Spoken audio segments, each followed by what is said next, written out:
11, just go for the last hour. Don't turn up for the first hour because we're a waste of time. Spend it with your people. No, I'm only kidding, because again, they can get me phone out. But as tactfully as we possibly can, we would say that there's a lot of fact in that. And the other thing is about emails, the research showed that they leave their email open all day, as opposed to maybe keep it open from 9 till 10 and 4 till 5. So they've got 10 till 4 when nobody stops them. And I started working at the Royal Mail, and we used to get a post in the morning, we'd all divvy it up and open it out, and we wouldn't be pestered with post until the next night. But emails have become a shocking distraction.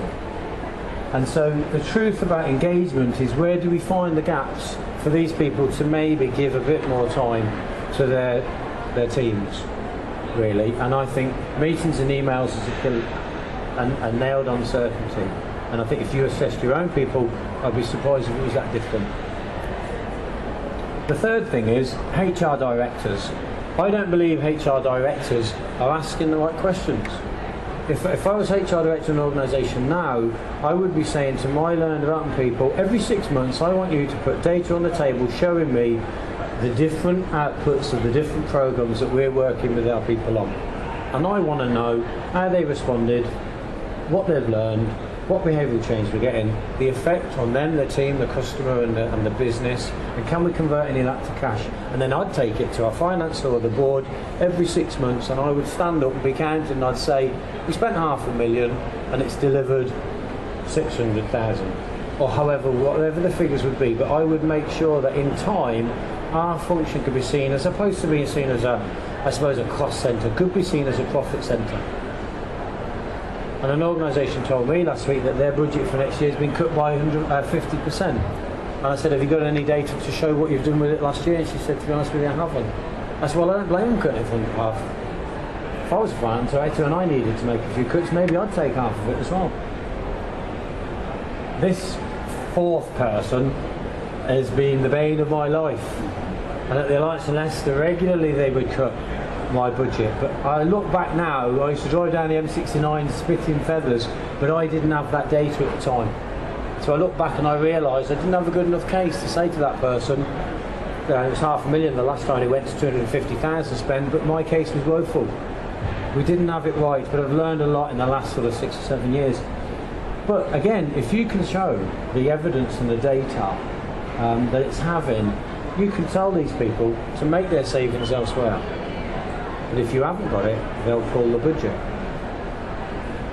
And I suppose, and lastly, again, unfortunately, because of the work that we do look at what's going on in other economies, and we look over Europe and things like that. And sadly, there is a mindset in the UK where chief executives and senior people work on the basis of, if these aren't good enough, I'll find someone else. So if you go to Germany, they are twice as likely to recruit from within as we are. And we are forever making the mistake about maybe not valuing or believing and supporting them properly and giving them a chance. And instead of spending 9 till 11 in a meeting, spend 10 till 11 with the people and let them know you believe in them and see them fly. And so what I believe we need to do is, if we can show evidence and you've got decent succession planning strategies in place, your talent management showing that should any of these people move on, these people with a bit of help could move through. You know, and I think that you'll change the culture. But I think that a lot of what you see on the left, in the centre, is what we've been used to.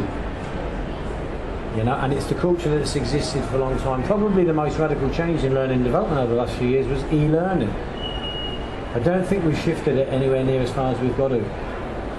But I think it is our responsibility to do that and to make sure that we can get, even if the show of hands next year was 50%, said our managers are more engaged in the systems, how our people share it. And they know that at the end of the day, when they get a chance to sort of say, oh, that Patrick was a pain, he was a nightmare, and the food was woeful, they know as well that I'll be coming back 3 months later to say to them, you've had a go, now tell me what you've done. You know, and it sounds a bit barbed, that, doesn't it? But I think we should be doing that. And these are the 5 other levels of accountability that I think we should be looking to sort of assess. I suppose the last thing I would just want a bit of a plug is a lot of the research, a lot of the case studies that we've got. We've just written the book and it will be ready in January, and the title's From the Happy Sheet to the Bottom Line. And the first chapter is really our white paper on this methodology and subject, and then there's 8 case studies in there, and then at the back of it is a chapter in the kind of fundamentals that we've found have worked. If we did an audit of an organisation to try and identify the climate and the culture for return on investment or for learning transfer or for high impact and engagement of managers, we use a framework that we do. It's nearly an audit, and that's in the last section. And people could almost follow that and do your own assessment of your company. And once you get that right, then you've got a chance of moving from the red to the green. And then just finally, really delighted to say that we've actually spent the last 2 years, in effect, automating that.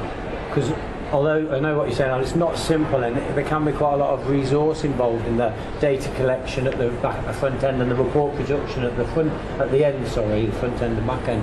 But we've codified this into a system called Odyssey, which is it stands for Organisation Development Improvement Software System, because we believe that if our customers buy into this model, and we can't resource the application of it because of the scale, and there's only sort of 6 of us, if they like the look of it and they buy into it, the system will do it for them, and it would produce the reports, and it would build the culture that, I have to say, I think that gradually more and more are moving towards. We've had a lot of interest in ROI, and I think really that's it from me. I hope that was interesting or helpful.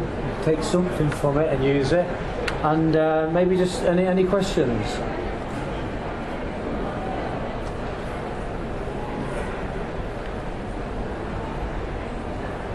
Not one.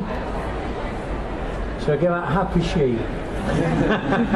I'm really pleased everybody stayed anyway, because I noticed at 2:15 there was quite an interesting session going on, one of the CIPD update sessions. I thought, oh great, we like the Mary Celeste at 2:15, but I'm really pleased you stayed. I hope it was really useful, and I have got some handouts if people were interested, and I've got some of the literature on the stand which we're working on 168.